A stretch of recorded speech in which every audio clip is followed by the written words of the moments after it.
एक रात में नहीं बल्कि एक सर्वे में 2 करोड़ 89 लाख नाम काट दिए गए। कोई गोली नहीं चली, कोई दंगा नहीं हुआ, लेकिन उत्तर प्रदेश में सबसे बड़ा चुनावी सफाया अंजाम दे दिया गया। सवाल यह है कि यह सफाई थी या सोची समझी साजिश।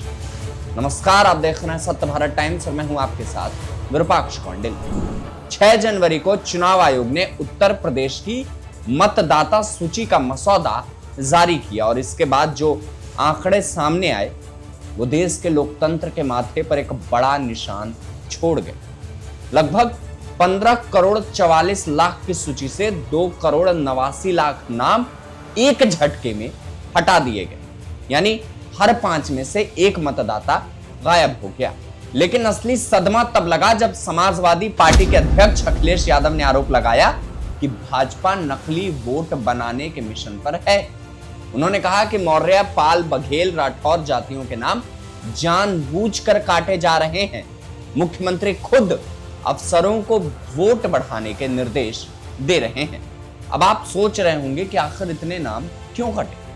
चुनाव आयोग ने इस पर जवाब दिया कि 46 लाख मतदाता मृत हो चुके थे, लगभग 2 करोड़ 57 लाख पलायन कर गए या सत्यापन के दौरान मिले ही नहीं, 25 लाख डुप्लीकेट नाम थे और लगभग 1 करोड़ 13 लाख ने फॉर्म ही वापस नहीं किया।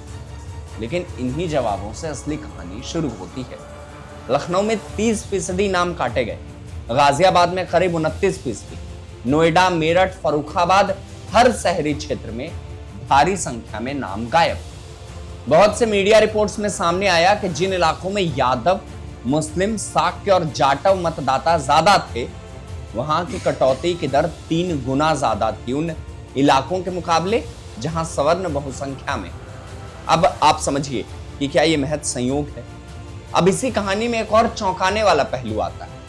पहले मुख्यमंत्री योगी आदित्यनाथ की सरकार ने कहा था कि 4 करोड़ नाम हटाए जाएंगे, फिर अचानक यह आंकड़ा 2 करोड़ 89 लाख पर आ गया। अब सवाल यह उठता है कि 1.5 करोड़ वोटर 2 हफ्ते में जिंदा कहां से हो, और जो 2 करोड़ 89 लाख नाम कटे, क्या उनमें से सब वाकई मर चुके थे, कोई पलायन कर गए थे, और क्या इतने ही डुप्लीकेट भी थे? चुनाव आयोग के पास इसका कोई सार्वजनिक सबूत नहीं है। अब इसके बीच में सुप्रीम कोर्ट को दखल देना पड़ा। एसोसिएशन फॉर डेमोक्रेटिक रिफॉर्म्स ने याचिका दायर की कि चुनाव आयोग ने बिहार की मसौदा सूची से अनकलेक्टेबल रीजन नाम का कॉलम ही हटा दिया, यानी किसी का नाम क्यों काटा गया वो कारण ही छिपा लिया गया। तो अब सवाल ये उठता है कि आखिर इस पूरे सिस्टम से पारदर्शिता कहां जा रही है। और अब इसी कहानी का वो पहलू जिसे मीडिया ने बहुत कम कवर किया। देश भर में 33 से ज्यादा बूथ लेवल अधिकारियों की मौत हुई इस एसआईआर के प्रोसेस के दौरान। उत्तर प्रदेश में ही 4 मौतें हुई, फतेहपुर, बरेली, गोंडा और लखनऊ। कारण काम के दबाव से आत्महत्या, दिल का दौरा, 14-15 घंटे लगातार काम करने से। फतेहपुर में ही एक बूथ लेवल अधिकारी की शादी से ठीक पहले मौत हो गई। परिवार ने एफआईआर दर्ज करवाई।